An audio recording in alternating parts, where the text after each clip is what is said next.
আচ্ছা কত নাম্বার? 12। দেখো 12 কি দেওয়া আছে? a - 1/a সমান কত? 1 শিওর হয় হ্যাঁ।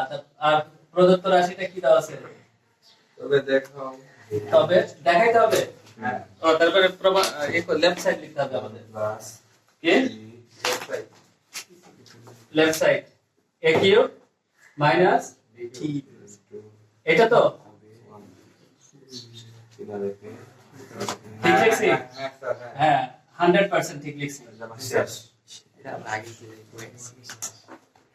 এই ছোটবেলায় তুমি এটা শিখছো। এটার মান কত? 1 না? তাহলে 1 কিউব প্লাস 3 ইনটু 1 ইনটু শেষ 1 প্লাস 3 কত হয়? 4। কি প্রমাণ করতে বলছে? হ্যাঁ? আচ্ছা তারপরে 13 তো করাইছি।